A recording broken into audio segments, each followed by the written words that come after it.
et évidemment choisir ces mots. Plus que cela encore, en général, Rashi ne pose pas la question. Il y a quelque chose qui travaille dans le texte, il y a quelque chose qui n'est pas très clair dans le texte. Rashi ne pose pas lui-même la question, il la donne directement son commentaire, et c'est à nous de trouver à quelle question il répondait. Quel était le problème qui le préoccupait. C'est ce qu'on apprend quand on commence à étudier le Chumash avec Rashi. La première chose que le prof est censé demander aux enfants, c'est quelle était la question de Rashi. Maïa caché le Rashi. Quel était son problème?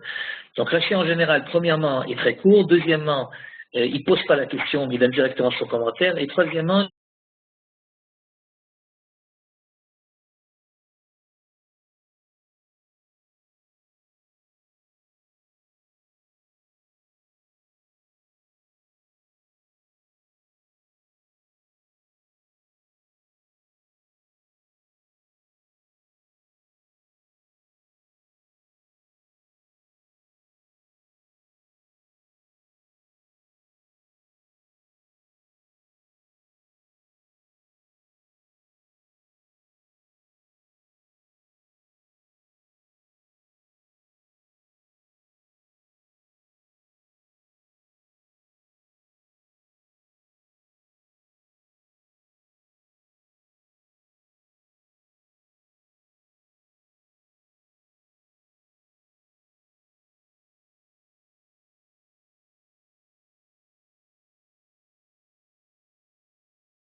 est-ce qu'on m'entend?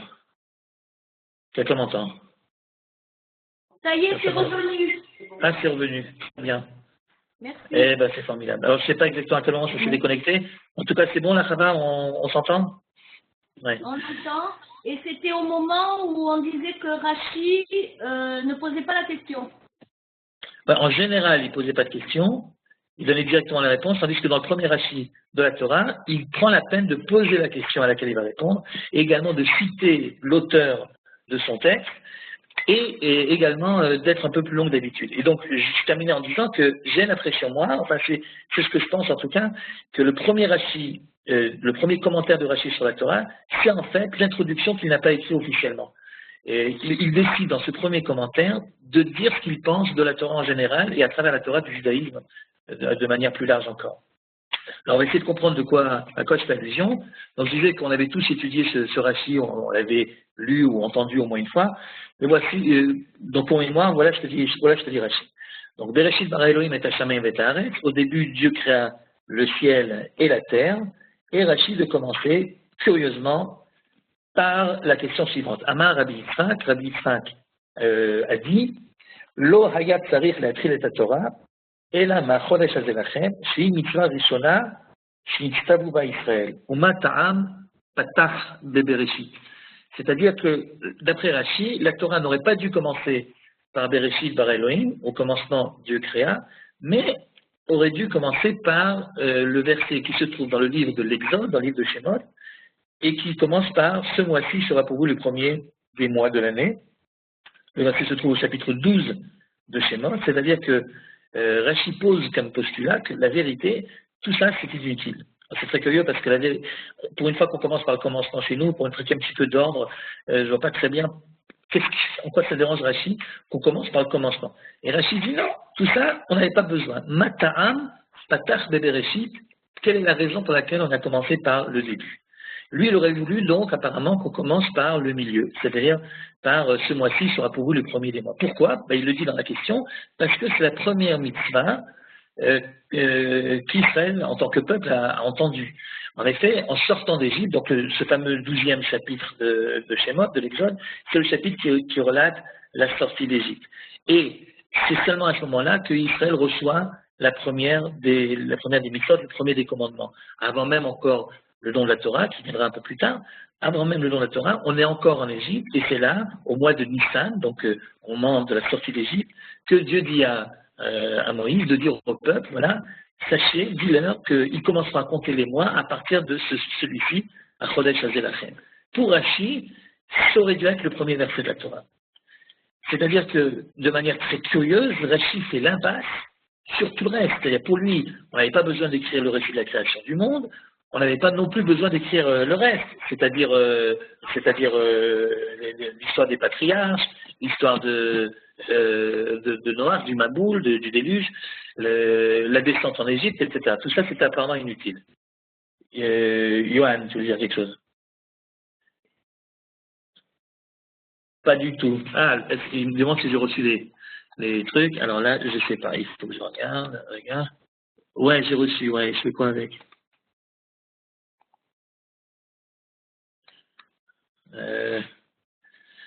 Ouais, je la vois, ouais.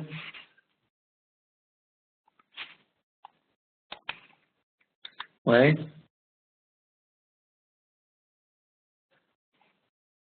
Ouais.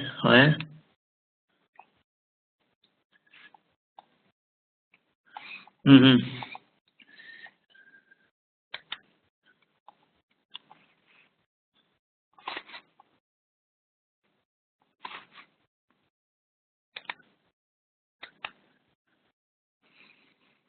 Attends. D'abord, je sauvegarde. Ensuite, je retourne dans mon truc. Alors, je suis désolé, j'ai fait une petite interruption technique, c'est parce qu'il y a Johan de Pologne qui est au bout du fil là.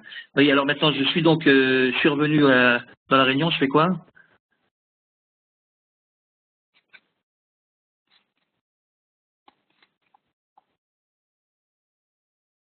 Ouais, c'est le premier, bien sûr. Ouais. Open and share.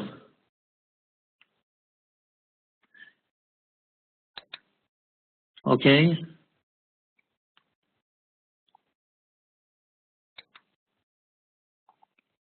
Alors, je vais prendre le fichier. OK. Et donc, normalement, voilà, il apparaît. OK, alors, d'accord. Très bien. Top. On revient là, on est de nouveau là. Voilà. Je ne sais pas comment il arrive à faire ça depuis la Pologne, je sais pas. Enfin bon. Alors normalement, vous devriez voir le texte. Vous voyez le texte? Vous l'avez? C'est formidable. C'est extraordinaire. C'est formidable. Ok. Donc, voilà. Donc le texte nous raconte en effet, Amar Rabbi Yitzhak, Lo hayat tzarich latchil et Torah. On n'aurait pas dû commencer la Torah par Bereshit, on aurait dû commencer par un Chodesh Hazé, ce mois-ci sera le premier des mois. Mais vous vous rendez compte ce que ça veut dire? Ça veut dire que pour Rashi, on aurait eu un Sefer Torah où il n'y aurait pas eu du tout le récit de la création du monde, où il n'y aurait pas non plus le récit du déluge, le récit de nos patriarches, on ne saurait pas qui c'est Abraham, qui c'est Yitzhak, qui c'est Yaakov, puisque tout ça se trouve dans le premier livre, dans Bereshit. Et même la descente en Égypte, et même donc l'esclavage, et même les 10 plaies, et même tout le reste, tout ça, en fait, on n'était pas censé le savoir, puisqu'on aurait commencé au chapitre 12, ce mois-ci sera le premier des mois.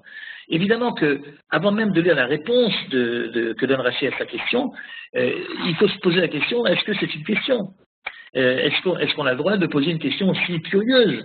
Et en effet, quelqu'un qui a beaucoup de respect pour Rashi, c'est Nachmanide, Rabbi Moshe ben Nachman, qui écrira dans son introduction à quel point il respecte Rashi, considère comme le plus grand des commentateurs. Eh bien, le Ramban commence son commentaire, alors là vous l'avez également sur le texte,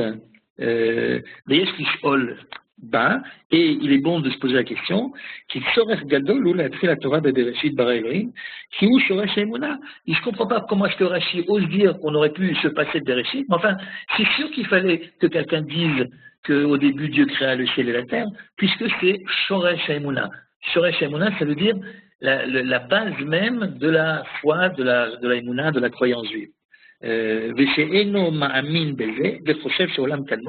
Si quelqu'un ne croit pas à la création, si quelqu'un pense que le monde a de tout temps existé, qu'il est le fruit d'un hasard, qu'il n'a pas été créé, eh bien, vous confère Baïka, ici il pense ça, comment peut-on continuer à parler de Torah? Si quelqu'un pense qu'il n'y a pas de créateur au monde, il n'a pas non plus de Torah. Il n'y a pas donc de volonté créatrice, Dieu n'attend rien de nous, si tant est seulement qu'il existe.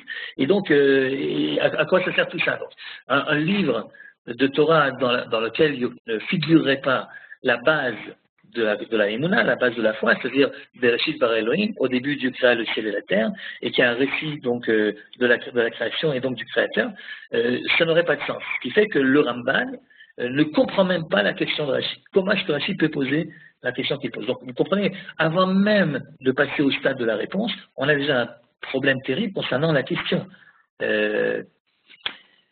Répondre à l'interrogation du Ramban, c'est justifier la question de Rashi. C'est ce à quoi vont s'atteler les commentateurs de Rashi. Alors vous savez, Rashi c'est un commentateur lui-même, bien sûr, de la Torah, mais il a eu autour de lui des gens qui ont essayé de le commenter. Donc il y a les commentateurs du commentateur, il y a les commentaires du commentaire.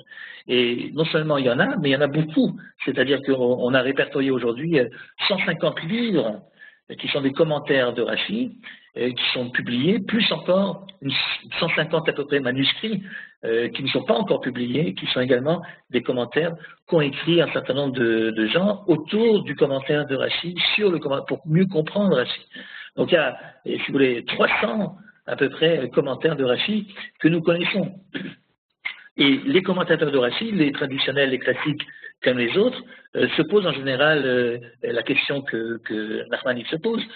Comment est-ce que Rashi ose poser cette question-là? Comment envisageait-il une Torah sans le livre de Bereshit, sans le récit de la création en tout cas? Et ils essaient d'y répondre. Je vais vous proposer la réponse du Maharal de Prague, mais c'est en fait la réponse la plus souvent donnée. Elle est donnée par le Maharal, comme elle est donnée également par le Rehem, le Rabbi Yehuda Mizrahi, qui est un des commentateurs les plus classiques de Rashi. Voilà ce que dit le Maharal. Le Maharal a écrit, le Maharal vous connaissez, le Maharal de Prague, l'auteur donc du Golem. Enfin, apparaît l'auteur du Golem, je pense que si le Maharal savait que l'une des rares choses qu'on se souvient de lui, c'est qu'il était l'auteur du Golem, je suppose que ça ne lui ferait pas plaisir. Le Maharal, c'est quelqu'un qui a écrit énormément, et en général, il écrit sur les Midrashim, sur les Haggadot de Chazal. Et voilà ce que dit le Maharal. Il a également écrit un commentaire sur Rashi qui s'appelle Gourarié. Et voilà ce qu'il dit. Alors, je vous lis dans le texte, vous l'avez également sous les yeux. Afalgav ve'en pasuk echad b'Torah shelo letzorech, même achot lotan kimna, achar sheshem Torah אינו נופל אלא על מצוות התורה, שהרי לשון תורה הוא לשון הוראה, להורות לנו את המעשה אשר נעשה, וכן פירש הרד"ק שלשון התורה הוא לשון הוראה, אם כן אין לכתוב בה רק המצוות. Le Maharal explique que Rashi part du principe, de l'hypothèse, que le livre de la Torah, ça doit être un livre de mitzvot et uniquement de mitzvot. Comment est-ce que Rashi arrive à cette conclusion? Parce que Torah, c'est du mot hora'a. Hora'a, ça veut dire enseigner. Et enseigner quoi? Enseigner ce qu'il faut faire, comment se conduire. C'est-à-dire, qu'est-ce qui est permis et qu'est-ce qui est interdit. Autrement dit, la Torah devrait normalement être un livre de mitzvot, uniquement de mitzvot. C'est pas que le reste n'est pas important, c'est pas que le reste n'est pas fondamental, quelquefois, mais ça n'a rien à faire dans le livre de la Torah. La Torah, par définition, hora'a, c'est enseigner comment se conduire. C'est la raison pour laquelle Rashi est en droit de dire on aurait dû commencer le livre de la Torah par la première des mitzvot, par le premier des commandements. Bon, c'est vrai qu'il y a eu des commandements déjà avant le chapitre 12 de Shemot, mais les commandements qu'il y a eu avant, c'est-à-dire les 3 mitzvot qui se trouvent dans le livre de Bereshit, ne sont pas des mitzvot qui ont été donnés à tout le peuple. C'est des mitzvot qui ont été donnés à des individus. Par exemple, pour vous, la mitzvah d'avoir des enfants, de procréer, a été donnée à Adam. Plus tard, il y a la mitzvah de la Brit Mila qui a été donnée à Abraham. Il y aura également l'interdiction de manger le nerf sciatique qui a été donnée à Yaakov. Mais le peuple, en tant que peuple, la première fois qu'il reçoit une mitzvah, un impératif, ça sera donc dans ce fameux « ce mois-ci sera pour vous le premier des mois » qui se trouve dans les livres de Shemot. Et donc, comme la Torah devrait normalement, dit le Maharal, être un livre de commandements, donc c'est normal que Rashi dise on aurait dû commencer par Achodesh Azelachem. Non pas que le Ramban est tort, non pas que la création du monde c'est pas fondamentalement important, c'est en effet le Shoresh Haïmouna, c'est en effet l'essentiel de la foi juive, mais ça n'a rien à voir avec la Torah. Dans la Torah, on ne parle pas de foi, on ne parle pas non plus d'histoire, donc comme Yaakov, Abraham, etc. On parle de loi. C'est comme ça qu'on aurait dû faire. Et pour étayer son propos, le Maharal terminera en disant Kedalecha, et sache que c'est juste ce que je te dis, puisque Sharé Sefer Iyov, le livre de Job, donc vous connaissez le livre de Job, c'est un livre qui parle de quoi finalement? Il parle du problème de théologie fondamentale, bien sûr, qui est le problème du mal dans le monde. Comment se fait-il, c'est la question que tout homme croyant se pose, quelle que soit sa religion, comment se fait-il qu'il existe le mal dans le monde, qu'il y ait des innocents ou des gens qui ont l'air d'être des gens bien, des gens pieux, qui meurent dans d'horribles souffrances, alors qu'il y a d'autres qui ont l'air d'être des gens impies et qui, eux, au contraire, vivent bien et longtemps. Et donc, la question du mal dans le monde est une question qui interpelle tout le monde. Et le livre de Job, le livre de Iyov, est un livre qui est consacré, comme vous le savez, uniquement à ça, c'est-à-dire, voilà l'histoire d'un bonhomme dont le texte dit à quel point ça allait bien, il faisait tout ce qu'il devait faire et même plus, et puis tout d'un coup, il lui arrive tous les malheurs du monde, y compris qu'il perd sa femme, ses enfants, enfin, des choses horribles, il est malade, il devient pauvre alors qu'il était riche, etc. Et tout le livre, c'est une sorte de confrontation avec cette réalité-là. Comment quelqu'un qui a une foi très, très profonde, comment est-ce qu'il se mesure avec ce problème-là? C'est donc évidemment quelque chose de très important. Il y a, sur le personnage historique de Job, les rabbins du Talmud ne sont pas tous d'accord. On ne sait pas très bien s'il s'agit d'une véritable figure historique. Et à ce moment-là, si oui, certains pensent que elle vient de l'époque d'Abraham, que donc Job aurait vécu à l'époque d'Abraham, d'autres disent qu'il aurait vécu à l'époque de Moïse, et même d'autres disent bien plus tard. Donc il y a toutes sortes on ne sait pas très bien ce personnage, s'il a existé, on ne sait pas très bien où il est. Et il y a même une opinion dans le Talmud qui dit que Job n'a jamais existé, en fait. L'Ohaya de l'Onivra, il n'a jamais existé, et la Machalaya, c'est une invention, c'est un personnage qu'on a inventé pour pouvoir donner le prétexte de parler de tout ça. D'après l'un des textes du Talmud, l'auteur du livre de Job serait ni plus ni moins que Moïse, notre maître. Ce serait Moshe qui aurait donc écrit finalement dans sa vie 2 livres, le livre de la Torah, et puis le livre de Job. Et alors le Maharal, se basant là-dessus, camine son raisonnement en disant, tu vois, regarde le livre de Job, c'est Gamken Katav Moshe, c'est aussi Moshe qui l'a écrit, Iloya Niftav Batorah Sefer Yov, Bien que ce soit Moshe qui l'ait écrit, personne n'aurait jamais pensé à faire rentrer l'histoire de Job à l'intérieur du Sefer Torah, et si jamais demain quelqu'un le fait, ce sera un Sefer Torah qui sera inapte à la lecture, on ne pourrait pas lire dedans. Qu'est-ce qu'il veut dire par là le Maharal? Il veut dire, c'est pas que je dis que c'est pas important, Bereshit bara Elohim, c'est certainement très important, mais ça n'a rien à faire dans le livre de la Torah. Le livre de la Torah, c'est un livre de loi, uniquement de loi. Tout ce qui n'est pas loi, c'est à l'extérieur. Comme l'histoire de Job, qui a un problème moral et philosophique et théologique important, mais c'est à l'extérieur de la Torah. Et de la même façon, Bereshit aurait dû être à l'extérieur. Tu aurais pu écrire un troisième bouquin, donc propose le Maharal à Moïse.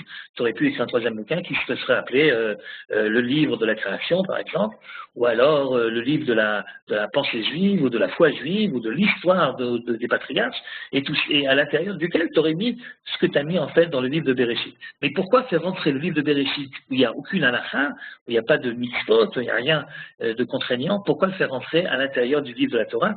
Voilà la question de Rashi, expliquée par le Maharal de Prague et par d'autres commentateurs de Rashi également. Ok. Alors, si jusqu'à présent vous me suivez, si vous êtes encore avec moi jusqu'à présent, ça veut dire que la réponse que va donner Rashi à la question pourquoi est-ce qu'on a commencé par Bereshit, elle devra évidemment être en fonction de la question. C'est-à-dire que puisque la question de Rashi n'a de sens que si on part du principe que le livre de la Torah, c'est un livre que de mitzvot, la réponse de Rashi devra certainement être on a écrit Bereshit bara Elohim parce que c'est lié au mitzvot. Parce que sinon, même si c'est important, ça n'a rien à voir. Or, quelle n'est pas notre surprise de voir que Rashi, quand il donne la réponse à la question, on ne voit pas le rapport avec les commandements, avec les mitzvot. Et regardez ce que dit Rashi. Donc, c'est une réponse que vous avez sûrement déjà écoutée, puisque c'est le premier Rashi, donc le Rashi connu. Voilà comment est-ce que Rashi répond à sa propre question.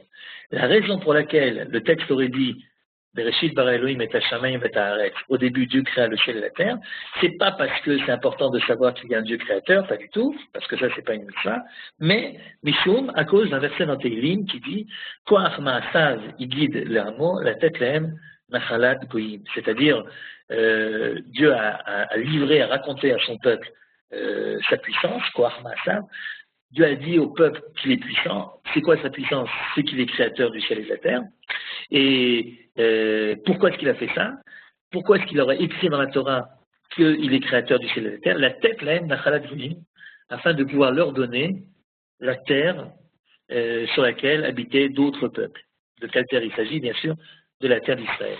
Et Rachid de continuer, parce que si jamais c'est im yomru mot haolam l'Israël listimatem, si jamais les peuples du monde viennent un jour dire à Israël, vous êtes des voleurs, listimatem, comme on disait Manitou, aujourd'hui ils disent plus listim, ils disent colonialistim ou impérialistim, mais ça reste listim, listim ça veut dire des voleurs. Donc si les nations du monde nous disent un jour, vous êtes des voleurs parce que vous avez occupé une terre qui ne vous appartient pas, Aratzot Shivat Hagoyim, avant vous il y avait 7 peuples qui étaient là-bas, vous les avez chassés et on n'aurait pas le droit de faire ça. Qu'est-ce que Israël doit répondre? Eh bien il faut répondre Kol haaretz shel hakadosh baruch hu hu bera'a ve'nitna l'asher yashar be'enav birtzono nitna lehem birtzono nitna mehem ve'nitna lanu.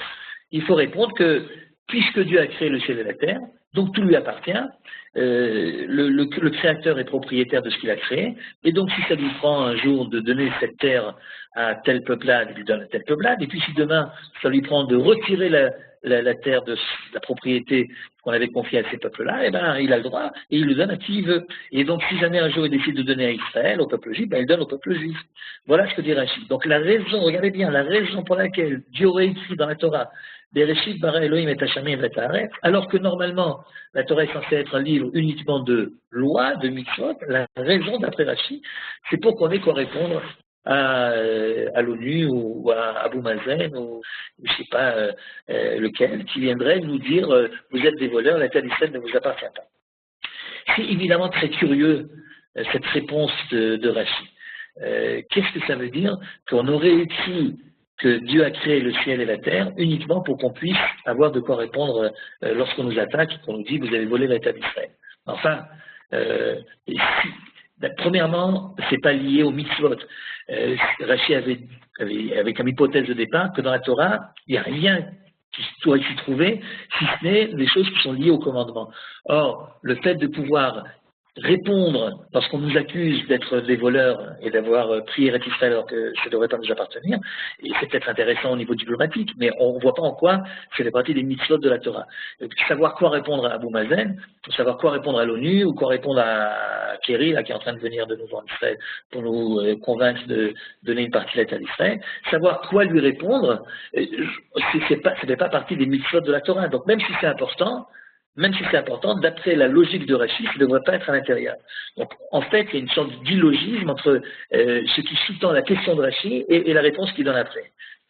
Et je ne parle même pas du problème, en quoi est-ce que ça va convaincre quelqu'un qui n'est pas censé croire à ce qui est écrit dans notre Torah, en quoi ça va le convaincre si on lui dit mais tu sais, Dieu ayant créé le ciel et la terre, ben, il peut faire avec sa terre ce qu'il veut, et s'il veut donner tel terrain à tel peuple, il le fait, et c'est la raison pour laquelle il nous a donné Eretz Israël. Est-ce que de dire ça convainc quelqu'un qui n'est pas juif? c'est un autre problème, à quel point c'est efficace ce que Rashi propose. C'est juste une parenthèse, je ne sais pas si c'est efficace ou pas, mais en tout cas ce que je sais, c'est que jusqu'à présent, ça fait plus de 60 ans qu'on est en Eretz Israël et qu'on nous refuse la légitimité de notre présence ici. On a essayé de nous justifier de toutes sortes de manières. On n'a pas utilisé celle de Rashi encore. Et jusqu'à présent, comment dire, ça n'a pas donné des effets très très réussis. Donc j'en sais rien, moi, est-ce que ça aurait mieux marché si on avait dit dès le départ cette terre appartient à Dieu et il donne à qui il veut? Est-ce que les gens nous auraient davantage compris, au moins, même s'ils n'acceptent pas? C'est une question qui reste ouverte, j'en sais rien. En tout cas, ce qu'on a fait jusqu'à présent, en disant on en a besoin parce qu'on est un peuple misken, on s'est fait massacrer partout, etc. Apparemment, ça ne convainc pas beaucoup ceux qui s'opposent à nous. En vérité, je peux les comprendre un peu, quoi. C'est pas parce que t'es un pauvre type qui s'est fait taper dessus pendant toute son existence que tu as le droit de voler la terre de quelqu'un d'autre. Surtout de quelqu'un d'autre qui n'est pas responsable directement des malheurs qui te sont arrivés, surtout les malheurs récents. Il y a un truc qui m'énerve énormément, je suppose que ça énervait également Ariel Sharon, quand il était encore Ariel Sharon, et il disait qu'il ne comprenait pas pourquoi le passage obligé de tout responsable non-juif qui poserait le pied en Israël, c'était Yad Vashem. Et il disait, c'est pas normal de les faire venir par Yad Vashem, parce que qu'est-ce qu'il y a derrière tout cela? Si quelqu'un vient à Yad Vashem, ça veut dire qu'on essaie de lui faire comprendre que tu vois, qu'est-ce qui arrive quand on n'a pas de souveraineté politique? Eh bien, on s'est massacré. Donc, tu devrais cautionner le fait que nous sommes à nouveau souverains en Eretz Israël. Je vois pas très bien, je suis pas persuadé que ça marche beaucoup, ça. Ok, d'accord, les Allemands t'ont massacré, c'est bien regrettable, on compatit, mais quel rapport avec prendre une terre au Moyen-Orient? Et Sharon disait, si j'avais le courage, au lieu de les faire passer par Yad Vashem, je les ferais passer par Hebron, par exemple. Parce que les faire passer par Hebron et voir que Abraham, Yitzhak et Jacob sont enterrés ici, c'est sans doute plus parlant, parce que les sources, donc les racines d'Israël sont là, donc on n'est pas colonialiste dans la mesure où c'est de nos racines dont il s'agit, de notre histoire, de notre terre, et ça serait sans doute plus convaincant que de dire, tu comprends, si j'ai pas ça, qu'est-ce qui va devenir de moi? Surtout qu'il pourrait très bien répondre, écoute, si tu apprends avec les Allemands, tu n'as qu'à prendre une partie du territoire allemand et t'installer là-bas. Donc je ne parle pas maintenant de la question de fond, est-ce que ce que dit Rashi, ça aurait mieux marché que ce qu'on a dit jusqu'à présent ou pas? Ça fait partie des problèmes de la diplomatie israélienne, je ne vais pas rentrer là-dedans. Mais ce qui m'intéresse, c'est le commentaire de Rashi. Rashi pose la question. On ne devrait pas commencer par Bereshit bara Elohim et Hashamayim v'Haaretz, parce que la Torah, c'est une Torah, un livre de mitzvot et uniquement de mitzvot, donc on aurait dû commencer par la première des mitzvot, par le premier des commandements, et il répond, ouais, mais on a commencé pourquoi? Pour qu'on ait de quoi répondre si on nous dit, vous êtes des voleurs et la terre d'Israël ne vous appartient pas. Mais enfin, c'est pas une mitzvah, ça. En quoi c'est une réponse donc à la question que tu as posée? C'est pas une mitzvah. Voilà donc, si vous voulez, la contradiction interne dans ce fameux Rashi.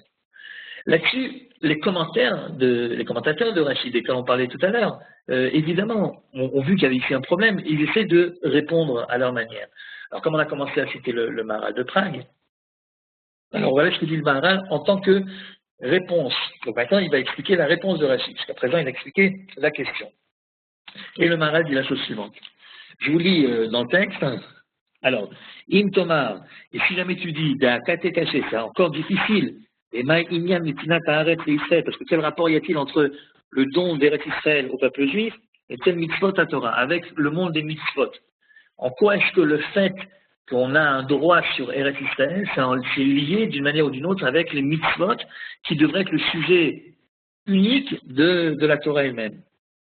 Et chez Katou, vous êtes la Torah pour que ça soit inscrit dans la Torah.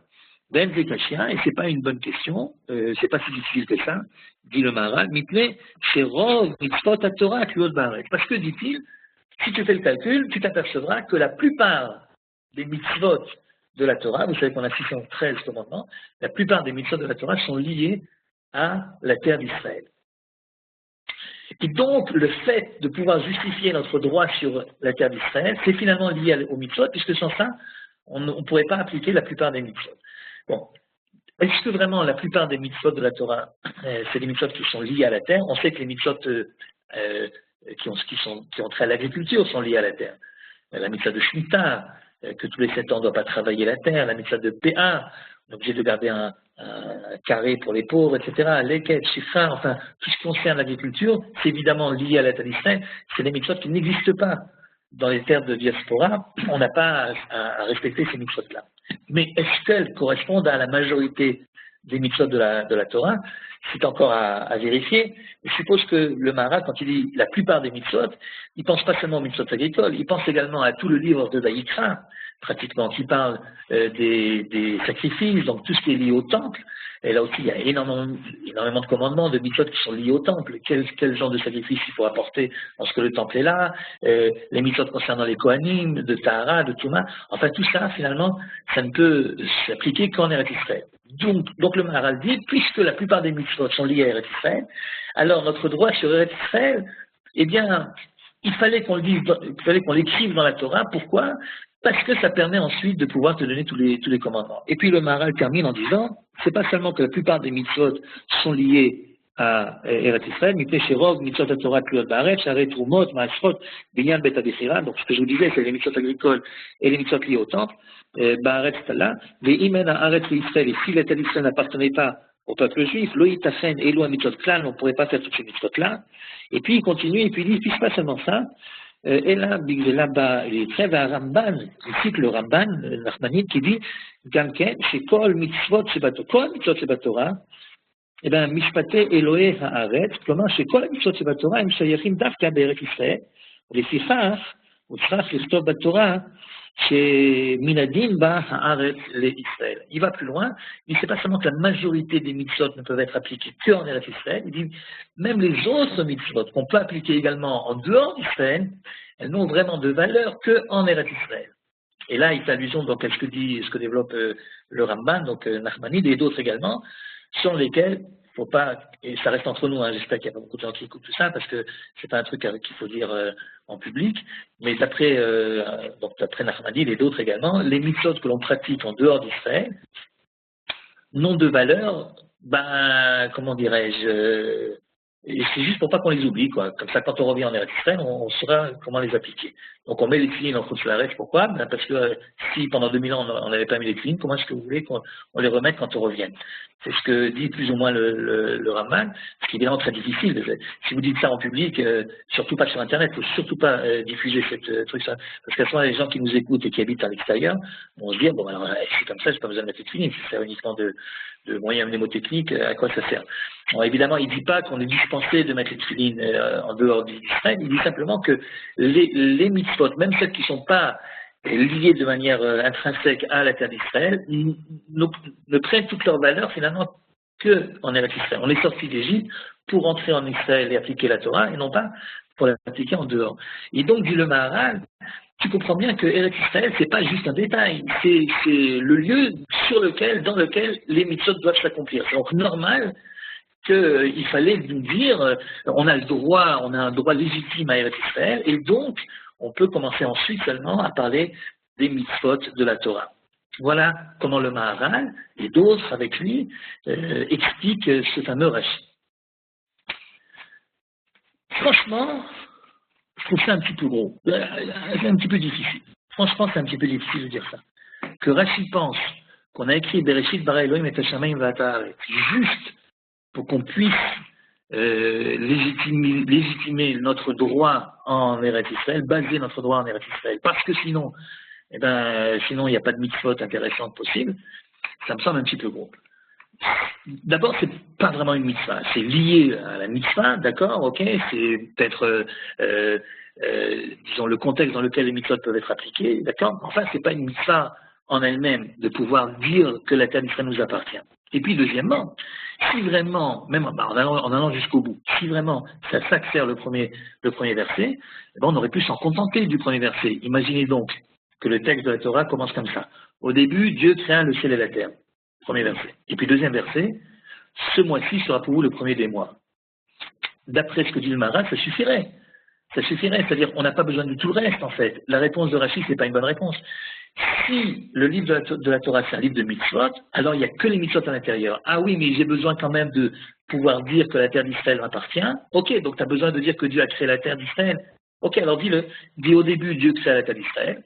Tu peux me rajouter, si tu veux, un deuxième verset, et il donna la terre d'Israël. Au début, Dieu créa le ciel et la terre, et il donna la terre d'Israël au peuple juif, et puis ce mois-ci sera pour vous le premier des mois, et comme ça, on a résolu le problème. On n'a pas besoin de raconter l'histoire du déluge, ou à quel prix Joseph a été vendu par ses frères. Tout ça, c'est inutile dans ce contexte-là. Si on a juste besoin de connaître la Torah, de connaître les mitzvot, et de savoir pourquoi est-ce que la terre d'Israël nous appartient. Rav, vous m'entendez? J'entends, ouais. Donc c'est Johan. Si on continue dans la logique, Bichlal, ça veut dire qu'il ne devrait avoir que des mitzvot, quoi. Ce serait presque, c'est faire un mitzvot chez la Rambam, la Torah, d'après Rachid. Exactement. Il devrait avoir aucun histoire, même dans la suite, même la sortie de l'Église et tout ça, on ne devrait pas en parler. C'est-à-dire, d'après ça, la Torah devrait être uniquement un livre de loi, qui répertorie toutes les 613 mitzvot, avec une petite exception sur, il fallait quand même dire que Dieu a créé le ciel et la terre, parce qu'il fallait quand même qu'on dise que la terre d'Israël nous appartient, mais tout le reste, c'est absolument inutile. C'est ce que je suis en train de dire. C'est-à-dire, même si il est important de connaître les sources historiques du peuple juif, donc l'histoire d'Abraham, d'Isaac et Jacob, c'est peut-être important, ok, mais pas dans la Torah. Écris un livre à côté, comme tu as écrit le livre de Job, écris un livre à côté où tu appelleras le livre des patriarches et raconte-moi tout ça là-bas. Mais pourquoi me raconter des histoires qui ne sont pas liées réellement à la halakha, aux lois? Pourquoi raconter ça à l'intérieur du texte? Voilà la question que pose Rashi. Et la vérité, c'est que la réponse que donne Rashi ne répond pas réellement à son interrogation. Si vraiment il y a dans la Torah que les mitzvot, alors évidemment, à quoi sert tout le livre de Bereshit? Et la réponse de Rashi n'est pas satisfaisante. Il dit simplement qu'on a besoin de dire que la terre d'Israël nous appartient. Avec le premier verset, ou avec 2 ou 3 versets en plus, on aurait terminé la question, et puis voilà. Pourquoi est-ce qu'on a besoin de nous raconter l'histoire du déluge, l'histoire de la tour de Babel, l'histoire de Yosef, l'histoire de Rachel, tout ça, ça nous semble évidemment hors sujet. Ce qui fait qu'on termine la lecture de Rashi avec la réponse que Rashi a donnée sur un goût d'insatisfaction. Il y a quelque chose qui manque. Je ne sais pas ce que vous en pensez, mes chers auditeurs, mes chers internautes. Mais enfin voilà, il y a ici un problème interne, si vous voulez. On n'a pas l'impression que Rashi a répondu réellement à sa question.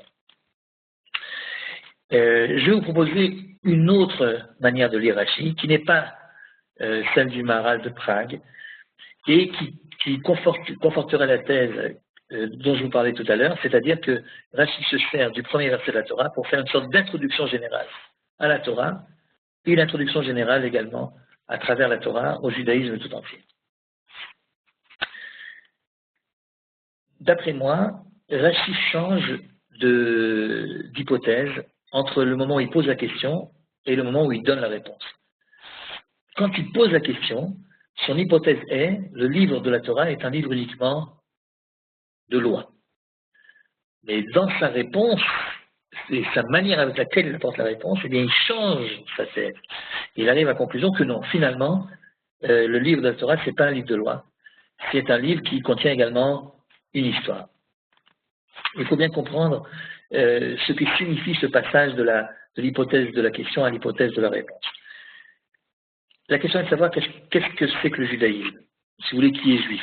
C'est une vaste question. Vous savez que c'est une question qui a travaillé non seulement toutes sortes de gens juifs comme non juifs durant des siècles, mais prenez par exemple Ben Gurion. Ben Gurion a posé la question qui est juif à une centaine de sommités juives dans le monde, afin de savoir comment définir le juif au niveau de la loi israélienne. Qui est juif? Est-ce que le judaïsme est une religion, ou est-ce que le judaïsme est plus que ça ou différent? Si le judaïsme est une religion, qu'est-ce que c'est qu'une religion? Une religion, c'est un ensemble, c'est une philosophie de l'existence qui a un certain nombre de contraintes. C'est-à-dire que les gens qui font partie de cette religion, ils partagent entre eux un certain nombre de croyances, 1, 2, 3, 4, 5, et puis un certain nombre également de manières de vivre, que nous on appelle des mitzvot. Et si vous êtes chrétien, par exemple, vous croyez à différents dogmes, et puis vous allez à la messe le dimanche. Ok, donc être chrétien, faire partie de la religion chrétienne, c'est donc en effet respecter un certain nombre de devoirs, et puis également croire un certain nombre de choses. Tu crois à ça, tu es chrétien. Tu ne crois pas à ça, tu ne l'es pas. Tu appliques ces commandements parce que tu as envie de les appliquer, tu es chrétien. Tu ne les appliques pas, ben, tu n'es plus chrétien. Or, regardez comment est-ce que la halacha, donc la loi juive, définit l'appartenance au judaïsme. Qui est juif d'après la halacha? Qui est juif d'après la halacha? Dites-moi. Dites-moi, c'est juste pour savoir si vous m'écoutez. Vous m'écoutez ou vous m'écoutez plus? Ah, je ne sais plus. Bon, alors, d'après la halacha, c'est Chava. D'après la halacha, est juif celui qui est né de mère juive ou celui qui a décidé de se convertir et... Ouais. Exactement. Donc si on laisse de côté pour l'instant le converti, qui est également une option, c'est-à-dire on peut être juif si on n'est pas né de mère juive à condition qu'on se convertit au judaïsme, mais a priori l'appartenance juive c'est d'abord le fait d'être né d'une maman juive. Donc vous remarquez que la halacha ne dit pas est juif celui qui respecte Shabbat, elle ne dit pas est juif celui qui croit que Dieu a créé le monde, elle ne dit pas que est juif c'est celui qui mange kasher, elle dit qu'est juif c'est celui dont la maman est juive. Mais ça ne définit pas une religion. Ça ne définit pas une religion. Cette définition de la judaïté que donne la halacha, c'est-à-dire la religion juive, paradoxalement, la religion juive ne donne pas du judaïsme une définition religieuse. Si ma judaïté, c'est parce que ma mère est juive, et qu'on ne me demande pas ce que je pense ni ce que je fais, et que je suis à 100% juif, même si je ne pense pas ce que la majorité des juifs pensent, et que je n'accomplis pas dans la vie de tous les jours ce que les juifs devraient accomplir, si malgré tout je suis considéré comme juif d'après la halacha, c'est que le judaïsme n'est pas une religion, et que décidément le judaïsme est d'abord l'appartenance à un peuple. Dire que je suis juif parce que ma mère est juive, ça veut dire que je suis le dernier maillon d'une chaîne qui remonte jusqu'à la sortie d'Égypte. C'est ça qui fait de moi un juif. Autrement dit, j'ai en commun avec les autres juifs une histoire commune, et sans doute un avenir également commun, un destin commun. Et c'est ça qui fait de moi un juif. Alors, je ne suis pas juif donc parce que je respecte Shabbat, mais c'est le contraire. C'est parce que je suis juif que je dois respecter le Shabbat. Et si je ne respecte pas Shabbat, ben, je suis juif quand même. Alors, d'après la halacha, je suis un juif quand même, mais qui, disons, ne s'accomplit pas pleinement en tant que juif.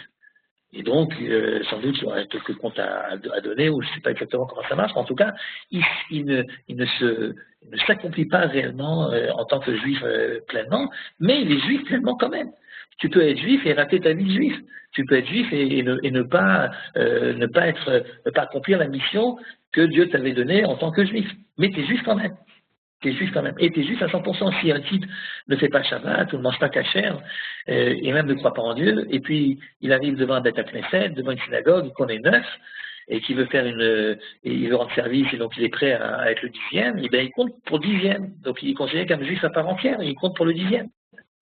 Ouais. Alors que il ne respecte pas les commandements, alors que sans doute personne ne lui pose la question s'il croit ou à quoi il croit, à quoi il ne croit pas. Autrement dit, ce que le judaïsme définit en fait comme appartenance au judaïsme, c'est une définition qui est une définition de peuple, de nation, et non pas une définition de religion. Je suis le dernier maillon d'une chaîne qui remonte jusqu'à la sortie d'Égypte, et c'est pour ça que je suis juif. Et c'est parce que je suis juif que je dois faire Shabbat. Alors, regardez ce qui se passe chez Rashi. Rashi, au début, il lit, Dieu créa le ciel et la terre. Il continue à lire le livre de Bereshit, et puis il voit, on nous raconte l'histoire d'un tel, Abraham, Yitzhak, Yaakov. On nous raconte l'histoire d'un peuple. Et puis, la création de ce peuple. Parce que d'une famille, on est passé à une tribu, à plusieurs tribus, puis à un peuple finalement. Et voilà ce qui est arrivé à ce peuple. Donc on nous raconte tout ça. Au début, dit Rashi, je croyais que le judaïsme, c'était une religion. Et alors, j'ai posé la question, si c'est une religion, on aurait dû faire l'impasse sur tout ce passage historique et commencer par la première loi. Parce que si le judaïsme est une religion et que la Torah, c'est le livre qui est la base de cette religion, eh bien à l'intérieur de la Torah, qu'est-ce que je devrais trouver? Je devrais trouver les lois, une après l'autre. Ça, c'est la question de Rashi. Je ne comprends pas pourquoi on a commencé par Bereshit. Et quand Rashi donne la réponse, alors en fait, il change la théorie du départ. Finalement, dit Rashi, si la Torah commence par Bereshit et continue, ça c'est moi qui rajoute, et continue par l'histoire des patriarches, l'histoire de la descente en Égypte, l'histoire de l'esclavage, etc., c'est parce que précisément la Torah vient apprendre qu'être juif, c'est pas faire partie d'une religion. Être juif, c'est faire partie d'une nation, faire partie d'un peuple qui a une histoire commune, qui a un destin commun, et qui également a une religion à appliquer, mais ça je t'en parlerai quand on y arrivera, c'est-à-dire au chapitre 12, à partir du chapitre 12 du deuxième livre du Chumash. Mais pas tout de suite, parce que d'abord je te raconte comment est-ce que le peuple a été créé. Et c'est parce que Rashi change d'avis entre la question et la réponse, hein, qu'il n'y a pas cette contradiction qu'on a cru trouver et déceler tout à l'heure entre les deux. Il n'y a pas de contradiction, il y a simplement une manière pédagogique de la part de Rashi de commencer la Torah en t'expliquant qu'est-ce que c'est que le judaïsme, et surtout qu'est-ce qu'il n'est pas. Tu aurais pu croire qu'être juif, c'est faire partie d'une caste religieuse, et puis je viens t'apprendre que non, c'est faire partie d'un peuple. Alors vous me direz, pourquoi est-ce que Rashi, pour dire ça, il prend le détail de Eretz Israël, c'est-à-dire de qu'est-ce que je pourrais dire aux non-juifs s'ils me disent vous êtes des voleurs. Et là justement, on est dans le vif du sujet. J'ai un petit peu de scrupule à citer ce que je vais vous citer maintenant, mais enfin, je vais le faire quand même. Dans la charte de l'Organisation de la Libération de la Palestine, un des tout premiers paragraphes, c'est le deuxième, dans la charte de l'OLP, il est stipulé que les Juifs étant une religion et non une nation, ils n'ont aucun droit à la Palestine historique. Autrement dit, ils ont bien compris qu'en effet, en tant que religion, on n'a pas le droit à un pays quelconque. Parce que, figurez-vous, les pays, les États, ne sont pas donnés aux religions, mais sont donnés légitimement au peuple. La France appartient aux Français, et l'Angleterre appartient aux Anglais, et les pays appartiennent aux peuples qui y vivent. Et les religions n'ont rien à voir avec la géographie. Tu peux être un très bon chrétien au Soudan, et tu peux être un très bon chrétien aux États-Unis, et tu peux être un très bon chrétien en Europe, et tu es le même chrétien. La chrétienté n'est pas censée connaître une géographie particulière. À partir du moment où tu adhères à ces dogmes, où tu pratiques sa religion, et bien tu fais partie de cette religion chrétienne. Et évidemment, il n'y a pas un pays qui est censé être plus chrétien qu'un autre, si ce n'est parce que la majorité des gens qui y habitent sont chrétiens, alors on appellera ça un pays chrétien, mais le pays lui-même n'est pas plus chrétien qu'un autre pays. Tandis que si il s'agit de définir un peuple, alors en effet, un peuple a le droit à un pays. Les Suisses ont la Suisse. Alors les Juifs, c'est quoi? Si nous étions en effet une religion, nous n'aurions aucun droit à un territoire particulier. Et c'est bien ce que l'Organisation de libération de la Palestine a compris. Si vous êtes une religion, pourquoi vous venez nous embêter avec votre histoire de souveraineté nationale en Eretz Israël? Vous êtes une religion, très bien, pratiquez votre religion là où vous êtes, puis voilà. Et c'est la raison pour laquelle on commence par Bereshit. Parce que si jamais on nous dit que vous êtes des voleurs parce que vous avez pris une terre qui ne vous appartient pas, pourquoi elle ne vous appartient pas? Parce que vous êtes une religion. Et donc vous nous volez quelque chose qui ne vous revient pas de droit, eh bien je répondrai, mais non, on n'est pas une religion, il y a erreur. Puisqu'on commence notre Torah, non pas par la première loi, mais par le récit de la création et ensuite par le récit de la naissance du peuple juif jusqu'au moment de la sortie d'Égypte. Et tout ça, pourquoi ça fait partie de la Torah? Bien justement pour te montrer qu'on est bien plus qu'une religion. On est un peuple qui a également une religion. On n'est pas une religion uniquement. Et c'est la raison pour laquelle nous ne sommes pas des voleurs en Eretz Israël. De la même façon que la France appartient aux Français, de la même façon, la Judée appartient aux Juifs. C'est ça donc l'idée que veut dire Rashi.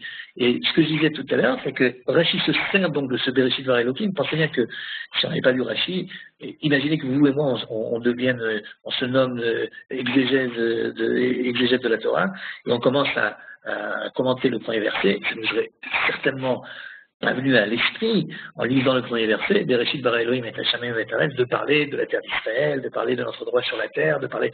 Non, évidemment, Bereshit bara Elohim, on se serait évidemment penché sur la manière avec laquelle on nous précise que Dieu a créé le ciel et la terre, et pourquoi il nous dit, etc.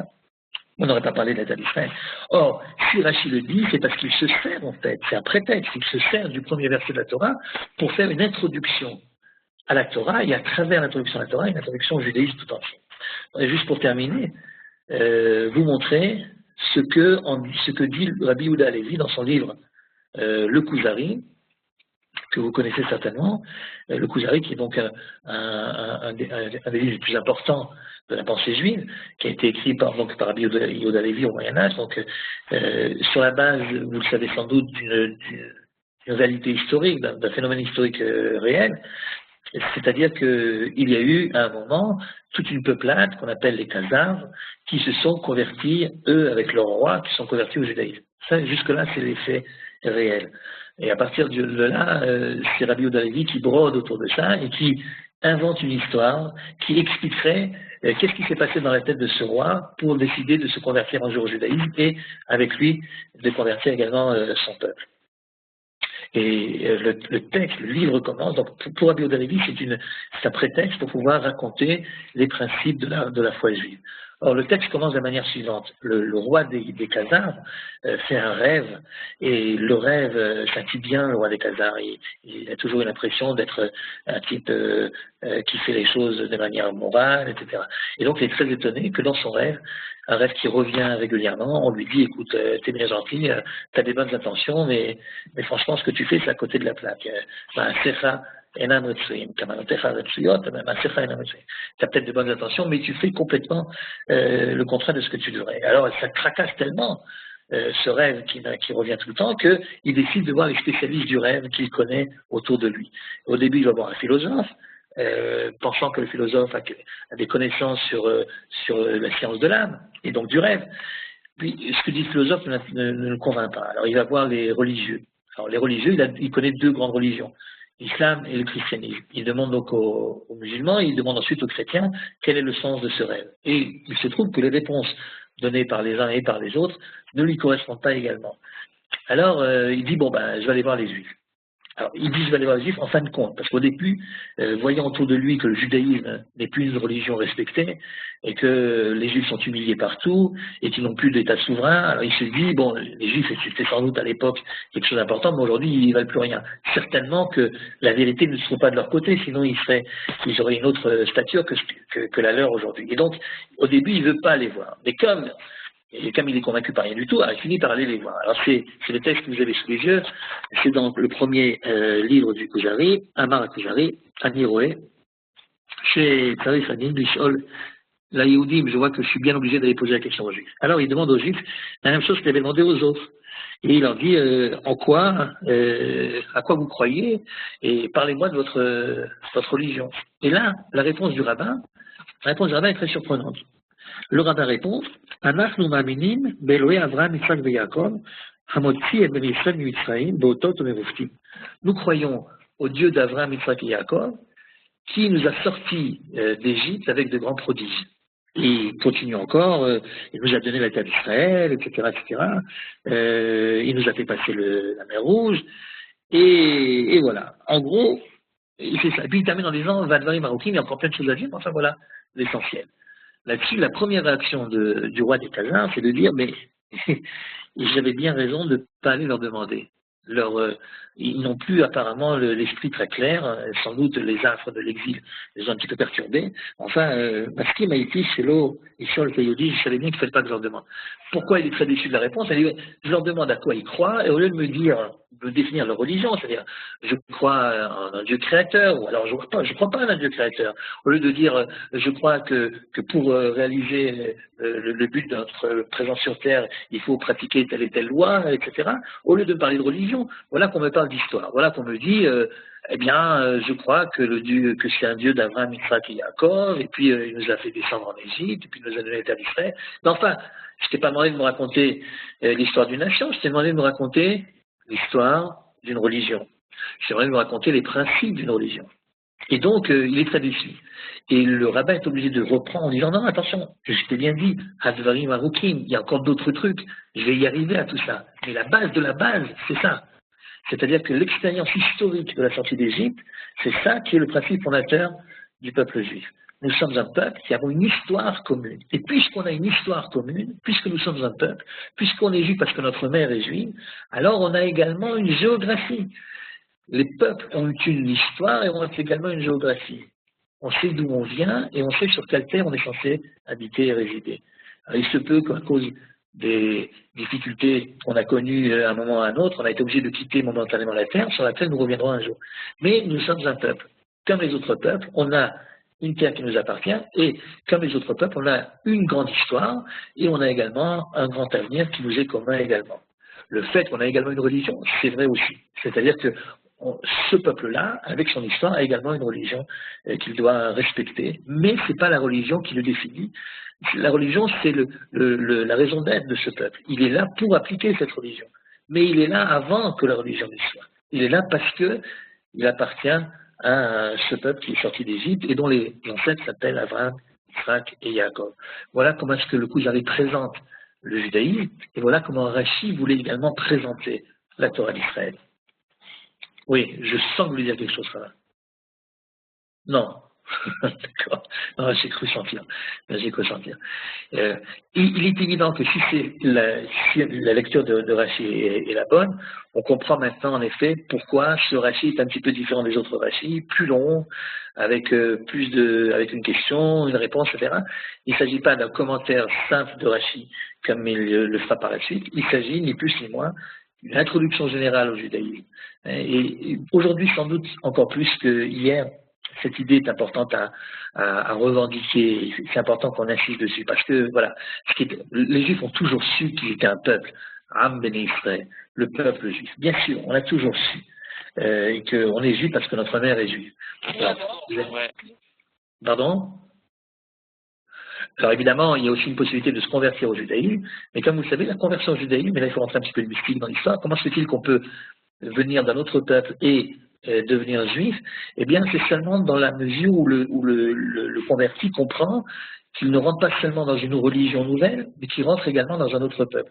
C'est la raison pour laquelle sa conversion, c'est un petit peu une sorte de renaissance à l'intérieur d'un nouveau peuple, avec des conséquences au niveau de la halakha d'ailleurs assez curieuses, mais parce que la logique est que j'adopte pas seulement une religion, mais je rentre à l'intérieur de l'histoire d'un peuple nouveau.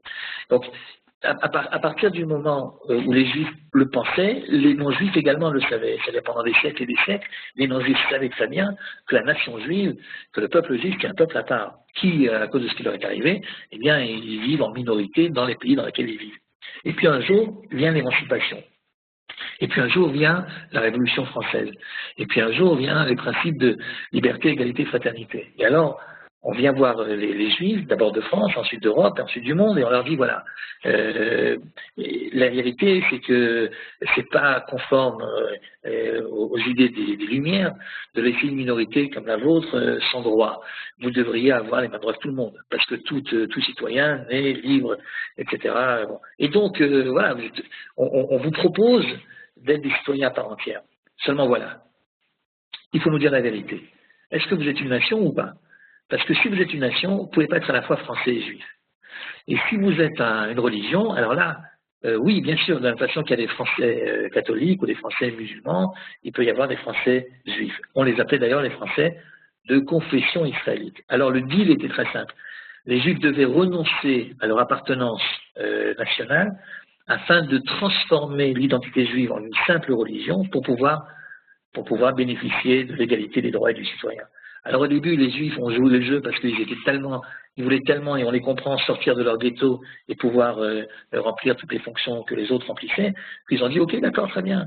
Et quand Napoléon leur a posé des questions noir sur blanc, vous êtes sûr que vous êtes partie de la nation française? Ils ont répondu oui, on peut très bien faire partie de la nation française. Mais la vérité, c'était une manière de pouvoir accéder à ces droits que les Français et puis ensuite les autres nous ont proposés.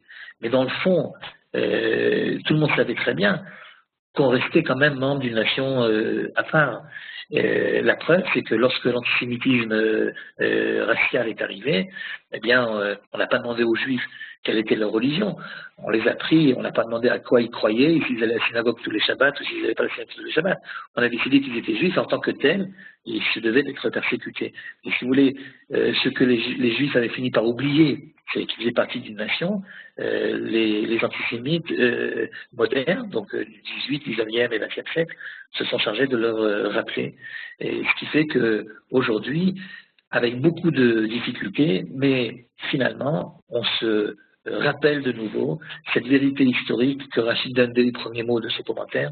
Nous sommes juifs parce que nous faisons partie d'une grande nation, qui a une grande histoire, qui a également un grand avenir, et qui a aussi une religion à accomplir. Mais c'est ça qui définit notre judaïsme. On n'est pas juif parce qu'on respecte Shabbat, on est juif parce qu'on est né à l'intérieur du peuple juif. Et parce qu'on est né à l'intérieur du peuple juif, alors on doit respecter le Shabbat. C'est toute la grande nuance. Voilà. Toda Rabba. Vous avez des questions, avec plaisir.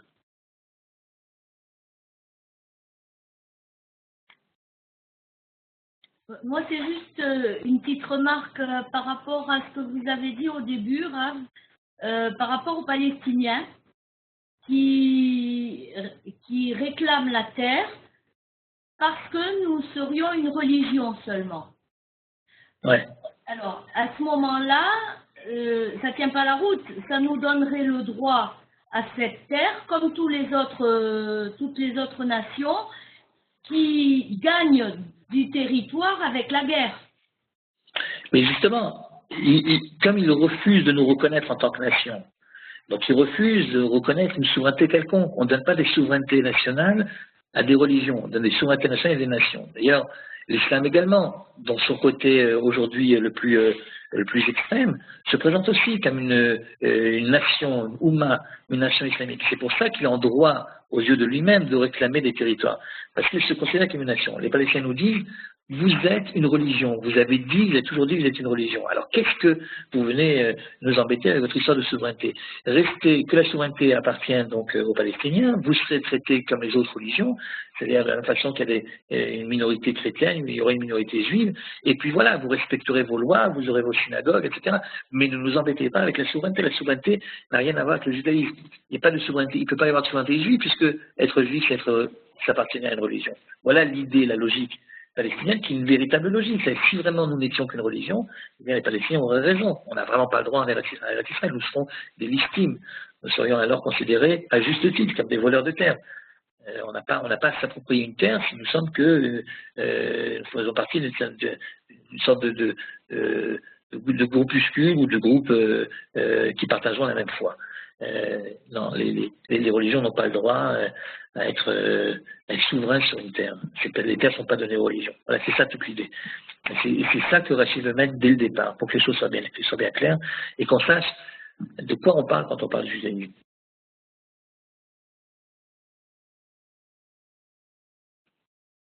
Merci beaucoup, Rav.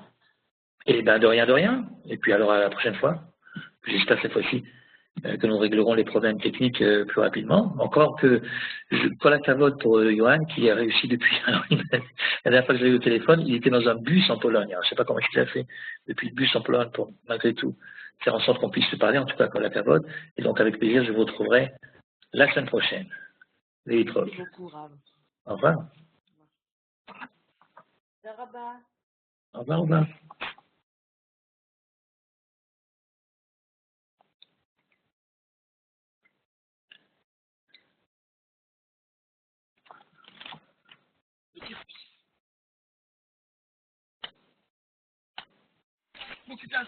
Rafling, vous m'entendez?